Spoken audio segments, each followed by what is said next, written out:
Hello students, last class के अंदर हम लोगों ने कोहलरॉस लॉ को देखा। कोहलरॉस लॉ क्यों हमको पढ़ना पड़ा, तो इसके पीछे रीजन था कि हमने जब स्ट्रॉन्ग इलेक्ट्रोलाइट का इनफाइनाइट डाइल्यूशन पे मोलर कंडक्टिविटी फाइंड करने को देखा, तो वो ग्राफ से मिल गई हमको। एक्सट्रापोलेशन कर्व ड्रॉ किया हम लोगों ने, तो स्ट्रॉन्ग इलेक्ट्रोलाइट की हम लोगों को मोलर कंडक्टिविटी मिल गई। बट वहां पर प्रॉब्लम ये था कि वीक इलेक्ट्रोलाइट की molar conductivity eight infinite dilution पे हम नहीं फाइंड कर पाए, क्योंकि वहां पर दोनों पैरेलल चल रहे थे। वाई एक्सिस एंड ग्राफ जो था एसिटिक एसिड वीक इलेक्ट्रोलाइट का, दोनों पैरेलल चल रहे थे। वहां पर एक्सट्रापोलेशन कर्व ड्रॉ करने से कोई बेनिफिट नहीं हो रहा था। तो हमको यहाँ पर ऐसा क्वेश्चन मार्क वहां पर लगा था कि वीक इलेक्ट्रोलाइट की मोलर कंडक्टिविटी इनफाइनाइट डाइल्यूशन पे कैसे ढूंढेंगे। तो वहां पर कोहलरॉस लॉ से उसे आंसर हम लोगों ने कर पाए। अब हम लोग यहाँ पर आज एप्लीकेशन ऑफ कोहलरॉस लॉ देखने वाले, जहां पर आपको ये पता चलेगा कि वीक इलेक्ट्रोलाइट सब्सटेंस है या स्ट्रॉन्ग इलेक्ट्रोलाइट। स्ट्रॉन्ग इलेक्ट्रोलाइट की तो वैसे भी हम लोग ग्राफ से फाइंड कर ही लेते हैं limiting molar conductivity, but weak electrolyte है तो वीक इलेक्ट्रोलाइट की लिमिटिंग मोलर कंडक्टिविटी हम किस तरह से फाइंड कर सकते हैं। यहाँ पर तीन एप्लीकेशन के बारे में हम लोग बारी बारी बात करेंगे।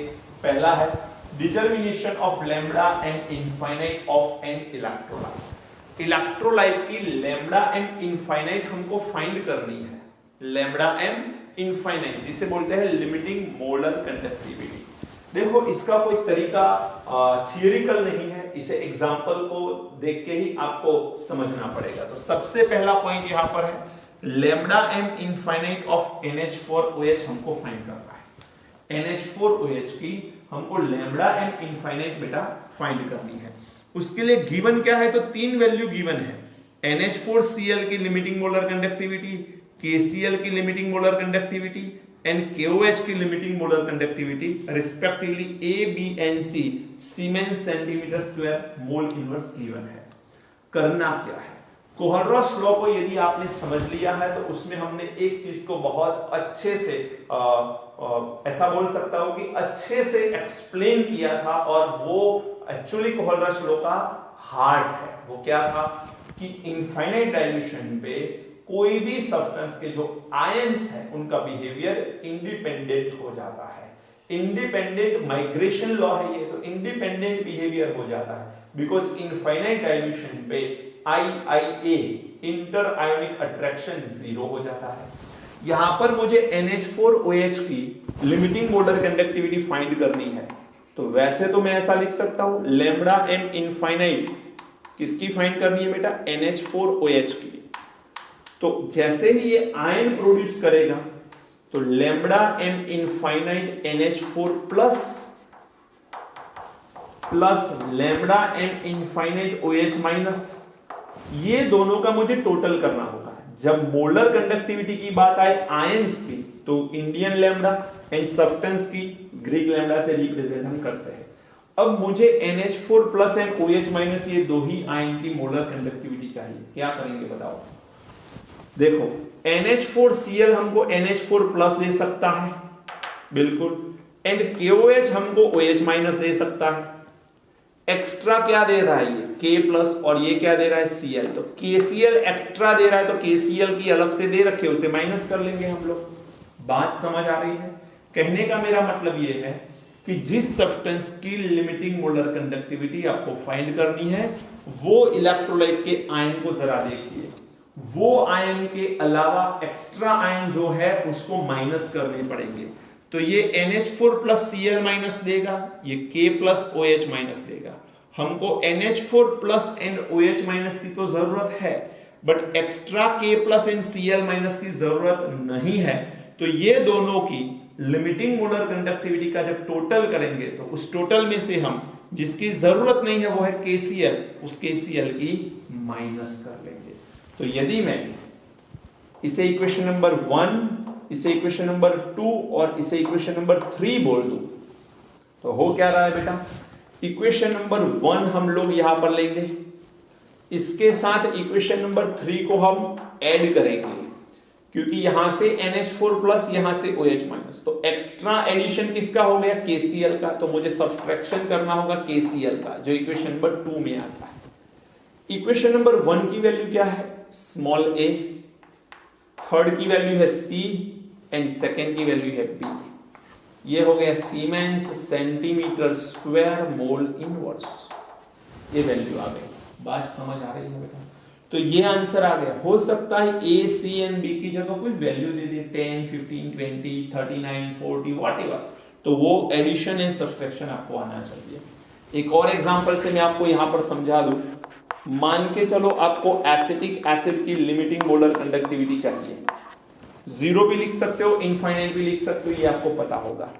तो ये हमें दो आयन दे सकता है, lambda M0 acetate ion plus lambda M0 H plus ion, ये दो दे सकता है बेटा। एसिटेट आयन, अब मान के चलो मेरे पास और 3 सब्सटेंस गिवन है, यहां पर मैं लिख रहा हूं वो सब्सटेंस, CH3COONA गिवन है, HCl गिवन है एंड NaCl गिवन है। अब ये तीनों को कैसे यूज करेंगे बताओ? CH3COONA हमको क्या देगा? CH3COO माइनस देगा। HCl हमें क्या देगा? H देगा। एक्स्ट्रा कौन आया? NaCl, तो NaCl को माइनस कर लेंगे। तो यहां पर हम लोग ऐसा लिख सकते हैं, lambda M0 sodium acetate plus lambda M0 HCl, तो इसमें से आएगा एसिटेट आयन, इसमें से आएगा H प्लस आयन, एक्स्ट्रा कौन है? NaCl, जिसे हम सब्सट्रैक्ट करेंगे। तो यहां पर आएगा लैम्बडा M0 NaCl। समझ में आ रहा है पॉइंट? तो यहां से NaCl हटेगा, यहां पर NaCl है, रह गया CH3COOH। तो फाइनली तो हमारे पास सिर्फ कौन बच गया? CH3COOH। यदि इसको और डिटेल में हम आयोनाइज करके देखें तो ये दो आयन देगा। मोलर कंडक्टिविटी आयंस की इंडियन लैम्बडा से रिप्रेजेंट करो, CH3COO minus plus lambda M Na plus plus lambda M0 H plus, और ये क्या दे सकता है? Lambda M0 Cl minus. अब माइनस आया, कौन है बेटा? Lambda M0 Na plus plus Cl minus, लेकिन आगे माइनस है तो ये भी पीछे क्या हो जाएगा? माइनस हो जाएगा। अब जरा देखो, लैम्बडा M0 Na प्लस के आगे minus sign, lambda M0 Na plus के आगे प्लस साइन, ये दोनों कट हो जाएंगे। लैम्बडा M0 Cl माइनस के आगे negative sign, lambda M0 Cl minus के आगे पॉजिटिव साइन, ये दोनों कट हो जाएंगे। तो remaining what? Lambda M0 acetate ion plus lambda M0 H plus ion, तो ये दोनों का टोटल ही तो हुआ। वही तो हम कर रहे हैं, आयंस की लिख नहीं रहे अलग अलग, लेकिन डायरेक्टली वही बात है, वही आ रहा है। अंडरस्टूड? तो आई होप आपको समझ आया होगा ये। देखो एक और सवाल है, लैम्बडा M इनफाइनाइट BaCl2 की वैल्यू हमें फाइंड करनी है। गिवन वैल्यू क्या है बेटा?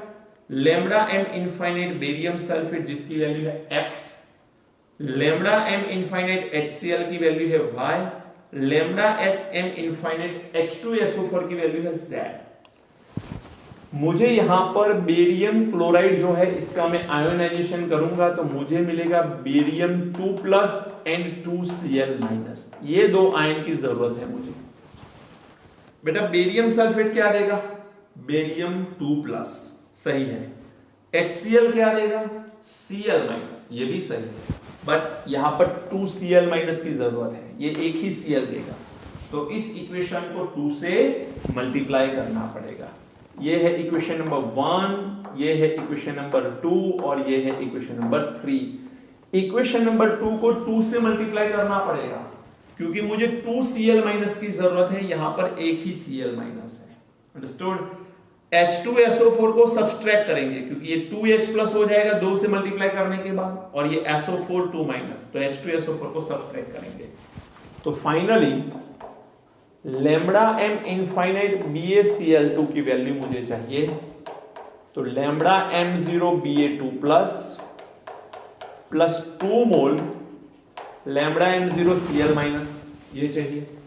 इसके लिए हम क्या करेंगे, equation number 1 plus equation number 2, but equation number 2 में Cl माइनस 1 ही है, हमें 2 की जरूरत है, तो इसको 2 से मल्टीप्लाई करेंगे हम लोग,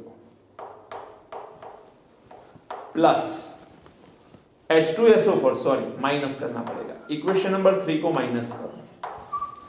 चलिए इक्वेशन नंबर 1 की वैल्यू क्या है, x प्लस इक्वेशन नंबर 2 है y, तो ये हो जाएगा 2y माइनस इक्वेशन नंबर 3 है z, ये हो गया लैम्बडा m 0 BaCl2 की वैल्यू, इसका यूनिट आएगा siemens centimetre square mole inverse. बात समझ आ रही है? तो ऐसे कोई भी सब्सटेंस की आप लोग लिमिटिंग मोलर कंडक्टिविटी या इनफाइनाइट डाइल्यूशन पे मोलर कंडक्टिविटी या फिर मैक्सिमम मोलर कंडक्टिविटी फाइंड कर सकते हो, बात एक ही है, वर्ड उसके अलग अलग है। क्लियर है? तो ये पहली एप्लीकेशन हो। सेकंड एप्लीकेशन देखो, degree of dissociation alpha, dissociation constant K of weak electrolyte at C concentration. ये जो कहानी थी वो स्ट्रॉन्ग एंड वीक दोनों के ऊपर एप्लीकेबल थी।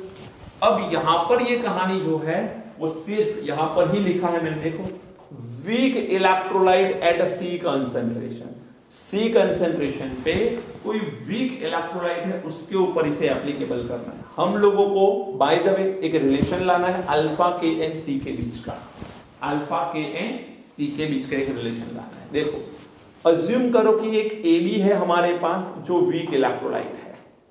अब यदि ये वीक इलेक्ट्रोलाइट है तो ये सॉल्यूशन में A plus ion and B minus ion देगा एंड इक्विलिब्रियम भी एस्टैब्लिश कर लेगा। अब T is equal to 0 time पे, मींस यहां पर 0 टाइम है, इनिशियल टाइम है जहां पर रिएक्शन स्टार्ट नहीं हुआ, इसका कंसंट्रेशन है C, तो प्रोडक्ट तो होती नहीं है, तो प्रोडक्ट की वैल्यू कितनी आएगी बेटा, 0 0 आएगी।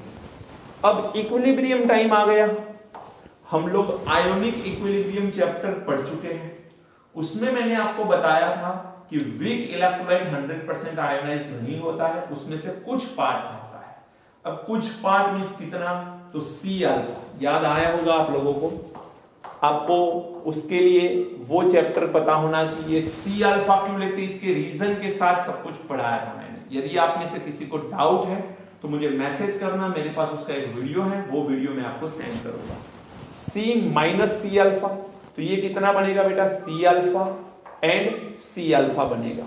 देखो यहां पर 1 मोल एंड 1 मोल है, तो ये C अल्फा बन रहा है। हो सकता है यहां पर 2 मोल हो तो ये बनेगा 2C अल्फा, हो सकता है ये 3 मोल हो तो ये बनेगा 3C अल्फा। स्टोइकियोमेट्रिक कोएफिशिएंट के अकॉर्डिंग कुछ ना कुछ वहां पर बनेगा। अब मान के चलो एट इनफाइनाइट डाइल्यूशन हो गया। अब यदि इनफाइनाइट डाइल्यूशन की बात करूं तो कोई भी सब्सटेंस का आयोनाइजेशन कितने परसेंट होगा, इनफाइनाइट डाइल्यूशन पे वीक इलेक्ट्रोलाइट भी स्ट्रॉन्ग इलेक्ट्रोलाइट की तरह बिहेव करता है, तो उसका आयोनाइजेशन 100% होता है। दैट मींस C कंसंट्रेशन पूरा आयंस में कन्वर्ट हो जाएगा। अब C कंसंट्रेशन पूरा आयंस में कन्वर्ट हो जा रहा है, तो यहां पर क्या बचेगा, 0 बचेगा। C कंसंट्रेशन 100% आयन बना रहा है, तो यहां पर बनेगा CnC, राइट। अब बेटा एक चीज समझो कि यहां पर C alpha plus C alpha, C alpha proportion है A प्लस का, C अल्फा प्रपोर्शन है B माइनस का, तो ये दोनों का जब मैं टोटल करूंगा C alpha plus C alpha, तो ये नंबर ऑफ आयंस है, A plus n B minus number of ions है एट C कंसंट्रेशन। तो यहां पर मैं लिख सकता हूं number of ions at C concentration, and ये C प्लस C भी तो नंबर ऑफ आयंस है, A प्लस के C B माइनस के C, ये भी नंबर ऑफ आयंस है, ये भी नंबर ऑफ आयंस है एट इनफाइनाइट डाइल्यूशन,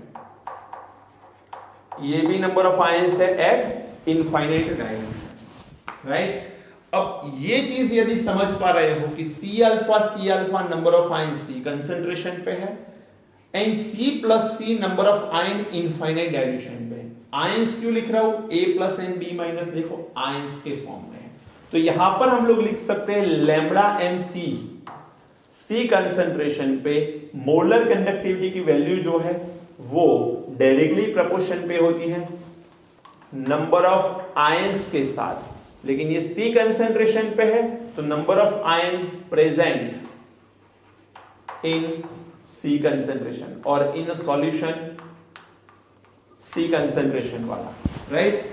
सी कंसंट्रेटेड सॉल्यूशन में जो नंबर ऑफ आयन प्रेजेंट होंगे वो ही रिस्पॉन्सिबल होंगे लैम्ब्डा एम सी के लिए।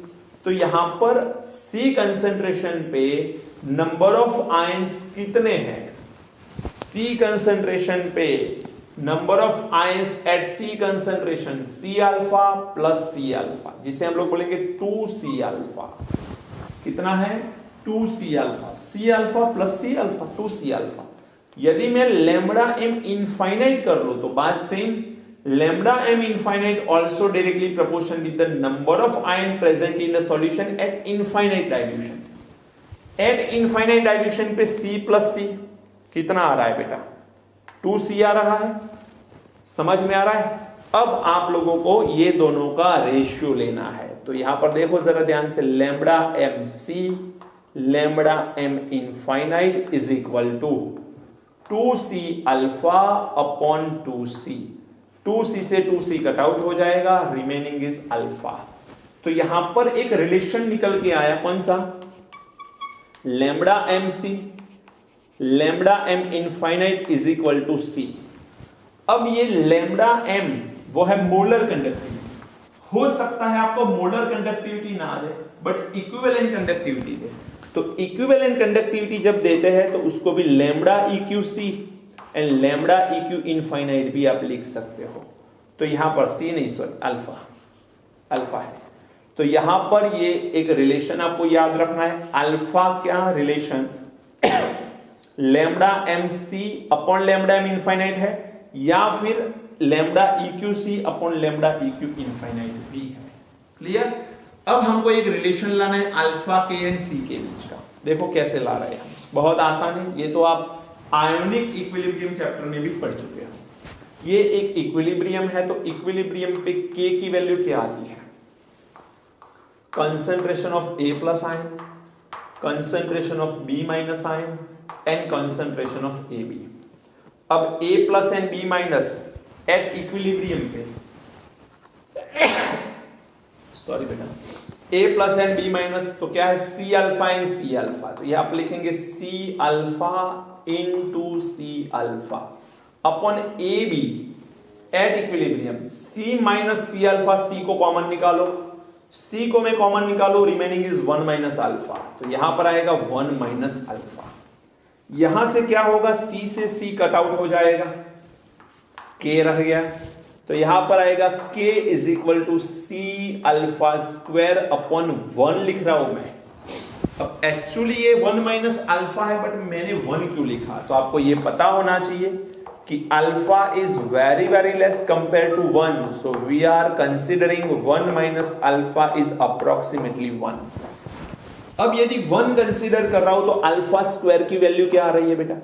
अल्फा स्क्वायर की वैल्यू आएगी k बाई सी एंड उसमें अल्फा की वैल्यू क्या रहेगी? अंडर रूट के अपॉन सी, जिसकी जरूरत है हमको। समझ में आया? हो सकता है आपको k दे दे, आपको c दे दे, तो अल्फा लाना होगा एंड ये दोनों में से कोई एक वैल्यू देंगे, दूसरी वैल्यू आपको फाइंड करने को पूछेंगे। क्लियर है?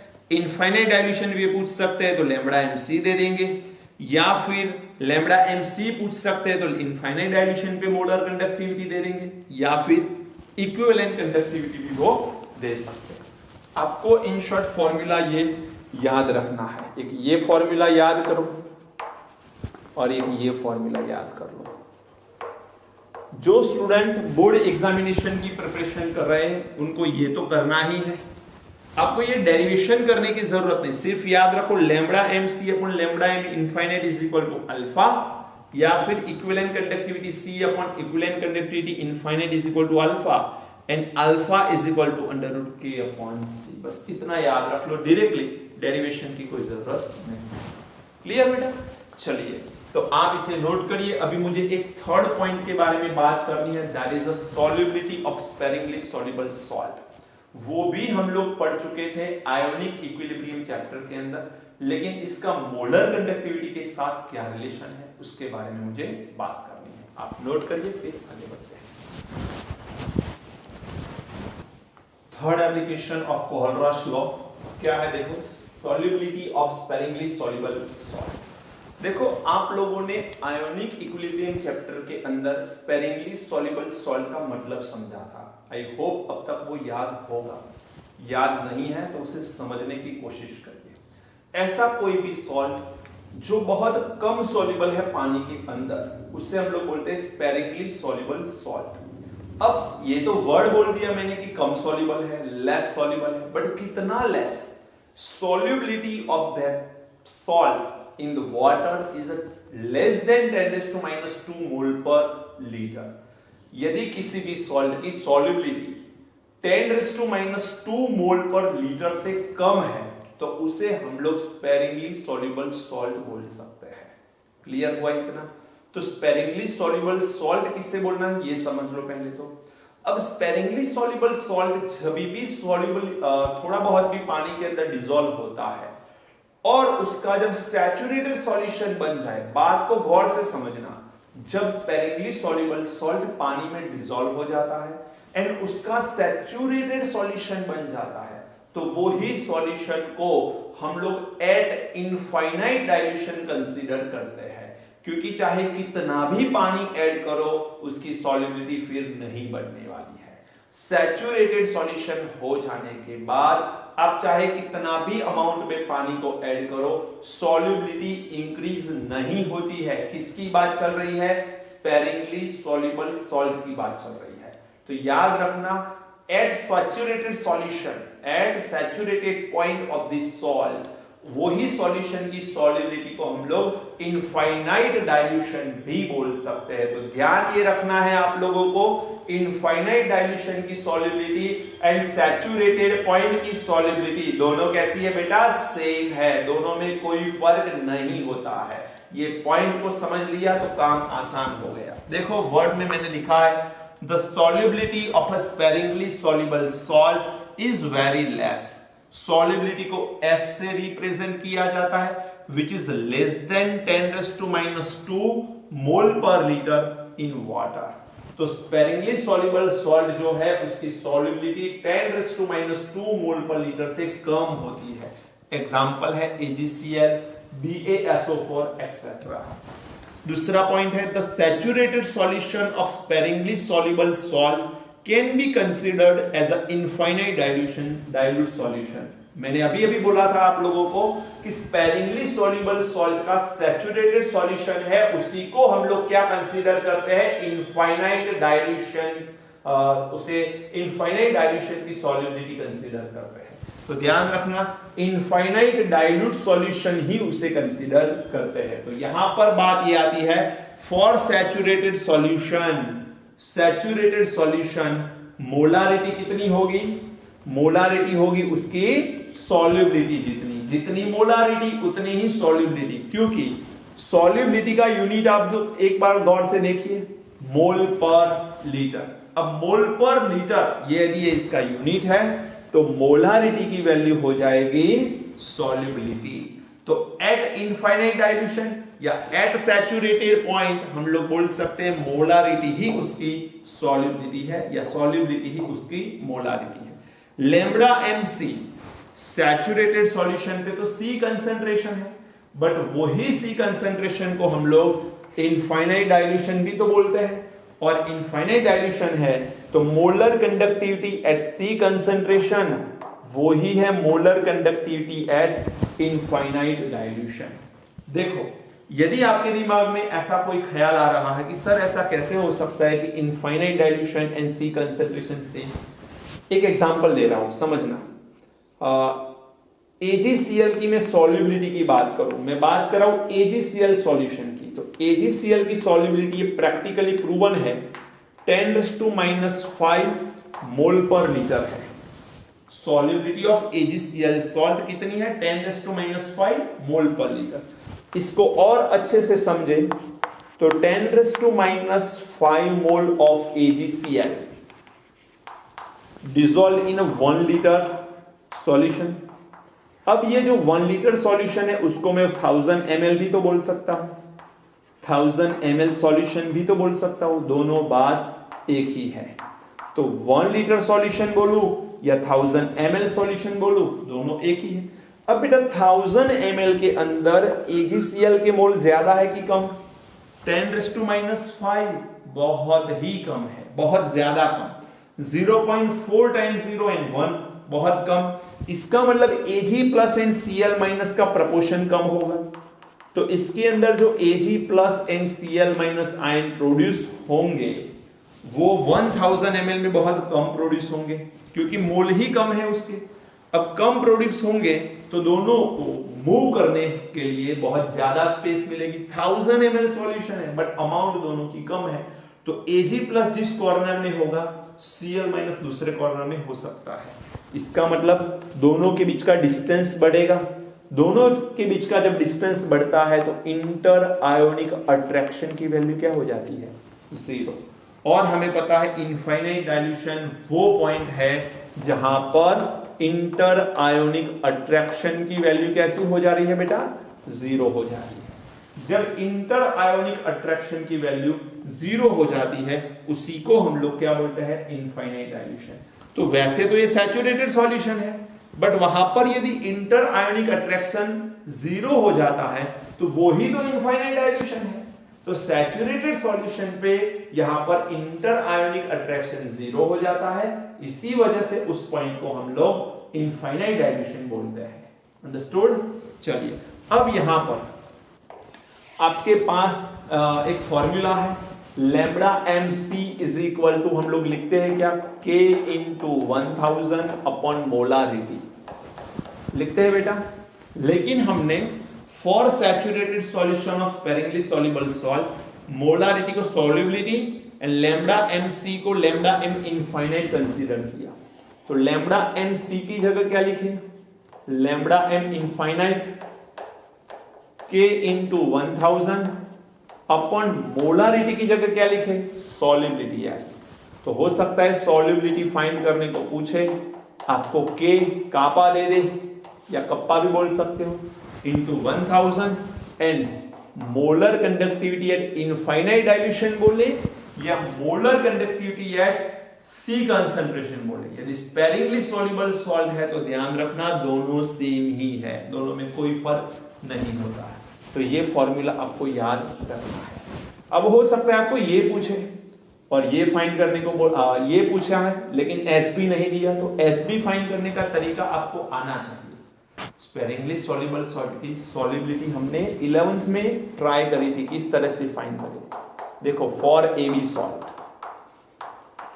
AB सॉल्ट का मतलब है एक कैटायन एक एनायन। तो AB सॉल्ट का जैसे ही आयोनाइजेशन होगा A plus and B minus मिलेगा बेटा, A plus and B minus मिलेगा। अब A plus and B minus मिल रहा है तो इसकी सॉल्युबिलिटी S, इसकी सॉल्युबिलिटी S। तो आपको पता होगा स्पेरिंगली सॉल्युबल सॉल्ट की solubility product of sparingly soluble salt is determined as KSP। तो KSP is equal to concentration of A plus and concentration of B minus. ये S, ये S, ये हो गया S स्क्वायर। तो हो सकता है आपको सॉल्ट दे दे, उसका KSP दे दे, तो S निकाल सकते हो इसमें से। S निकालो, S को यहां रखो, लैम्बडा m इनफाइनाइट निकालो। समझ में आ रहा है? देखो क्वेश्चन कहां से कहां जा रहा है। ये इलेक्ट्रोकेमिस्ट्री चैप्टर है लेकिन आयोनिक इक्विलिब्रियम चैप्टर का यूज आ रहा है। दूसरा सॉल्ट ले ले, मान के चलो 4, आपके पास है AB2 और A2B सॉल्ट। इसका मतलब क्या है बेटा? इसका मतलब है एक कैटायन है और 2 एनायन है, या फिर 2 कैटायन है और 1 एनायन है, कोई भी हो सकता है इसमें से। जैसे कि आपके पास है AB2, तो AB2 का आयोनाइजेशन करोगे तो क्या मिलेगा? A2 plus and 2B minus, ये सॉल्युबिलिटी S, इसकी सॉल्युबिलिटी 2S होगी। KSP लिखोगे तो यहां पर KSP आएगा concentration of A plus 2 concentration of B minus का स्क्वायर, ये हो जाएगा S, ये हो जाएगा 2S का स्क्वायर। टोटल बन जाएगा 4s क्यूब। तो KSP यहां पर 4s क्यूब आ गया, राइट। सॉल्युबिलिटी दे के KSP भी पूछ सकता है, KSP दे के S निकाल के यहां पर S रख के लैम्डा एम इनफाइनाइट या फिर लैम्डा एम सी दोनों सेम है तो ये भी पूछ सकते हैं। और एक एग्जांपल करवा लूं मैं, 4 AB3 और A3B सॉल्ट, ऐसा कुछ दे दिया। इसका मतलब है AB3 मींस एक कैटायन 3 एनायन है या फिर 3 कैटायन और एक एनायन है, ऐसा भी हो सकता है। इसमें हम लोग यदि लिखे तो AB3, चलिए आयोनाइजेशन करो तो A के ऊपर 3 प्लस चार्ज आएगा, N3B माइनस बनेगा, ये S है और ये 3S है। बेटा चलो यहां पर KSP लिखो, concentration of A plus 3 concentration of B minus का क्यूब, तो ये S आएगा और ये 3S का क्यूब आएगा।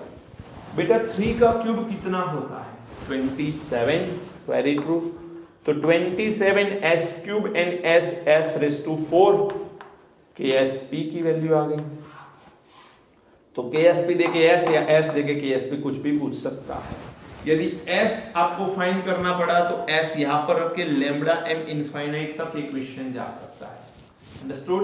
जो बोर्ड एग्जाम की प्रिपरेशन कर रहे बच्चे उनको ये टॉपिक करने की बिल्कुल जरूरत नहीं, क्योंकि बुक में है ही नहीं ये टॉपिक। ये सिर्फ कॉम्पिटिटिव एग्जाम की प्रिपरेशन जो स्टूडेंट कर रहे हैं उनके लिए ही है। तो ये पूरा टॉपिक सिर्फ कॉम्पिटिटिव एग्जाम वाले बच्चे ही करें, बाकी के बच्चों को ये करने की जरूरत नहीं है। अभी हमको एक एग्जाम्पल करना है, बट आपको सबसे पहले ये समझना होगा इसमें कि स्पेरिंगली सॉल्युबल सॉल्ट जो है उसके लिए इनफाइनाइट डाइल्यूशन की molar conductivity and C concentration की मोलर कंडक्टिविटी दोनों सेम है। ध्यान रखना, दोनों सेम है, क्योंकि सैचुरेटेड सॉल्यूशन पे ही इंटर आयोनिक अट्रैक्शन 0 हो जाता है, क्योंकि नंबर ऑफ मोल्स बहुत कम होते हैं। कितने कम? Less than 10⁻²। 10⁻² से कम का मतलब है 10⁻3, 10⁻4, 10⁻5 एक्सेट्रा। तो ऐसे कुछ भी हो सकते हैं। अंडरस्टूड बेटा? चलिए आप इसे नोट करिए और फिर मैं एक एग्जांपल करवा रहा हूं।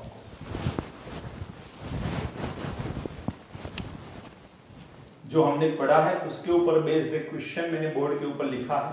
आप क्वेश्चन को नोट करके खुद भी आंसर ला सकते हो इसका, क्योंकि सारी चीजें मैंने लिख के दे रखी है यहां पर। क्वेश्चन क्या बोल रहा है? The maximum molar conductivity of NH4 plus and OH minus are 39 and 199। बेटा ये siemens centimetre square mole inverse molar conductivity है, यूनिट ठीक है, लेकिन मैक्सिमम का मतलब क्या है? मैक्सिमम मोलर कंडक्टिविटी को ही हम क्या बोलते थे? Limiting molar conductivity. तो ये ही लिमिटिंग मोलर कंडक्टिविटी है, यही मैक्सिमम मोलर कंडक्टिविटी है respectively. The dissociation constant of 0.01 molar NH4OH is 1.6 into 10⁻⁵। तो K की वैल्यू है 1.6 into 10⁻⁵, कंसंट्रेशन इसका 0.01 molar. Find degree of dissociation and molar conductivity of 0.01 molar NH4OH solution। Degree of dissociation is alpha find करना है, and molar conductivity of 0.01 molar NH4OH, that means given concentration पे molar conductivity find करनी है, जिसे बोलेंगे lambda MC find करना है। ये sparingly soluble salt का सवाल नहीं है, क्योंकि NH4OH is a weak base, not a salt। तो ये सेकेंड पॉइंट का सवाल है, सेकेंड एप्लीकेशन का सवाल है। ओके, चलिए देखते हैं। सबसे पहले अल्फा फाइंड करने का तरीका। अभी हम लोगों ने एक इक्वेशन डिराइव किया था सेकेंड पार्ट में, alpha is equal to √K/C। याद आ रहा है कुछ? चलिए बेटा, K की वैल्यू कितनी गिवन है तो यहां पर लिख के मैंने रखी है। आप चीजों को ऐसे लिखोगे तो तुरंत समझ में आएगा कि आंसर कैसे लाना है। 1.6 into 10⁻⁵ अपॉन कंसंट्रेशन C 0.01। 0.01 को आप बोल सकते हो 10⁻²। -5 नीचे -2 रह गया -3, तो यहां पर बच गया 1.6 into 10⁻⁻3, जिसे यदि मैं ये ऑड नंबर को इवन नंबर करूं -4, तो मैंने -3 को -4 किया तो वैल्यू को कम किया है, माइनस में नंबर बढ़ाया तो वैल्यू कम करी तो इसको एक डिजिट बढ़ा दो 16 का स्क्वायर रूट निकालो तो आएगा 4, 10⁻⁻4 का आएगा -2।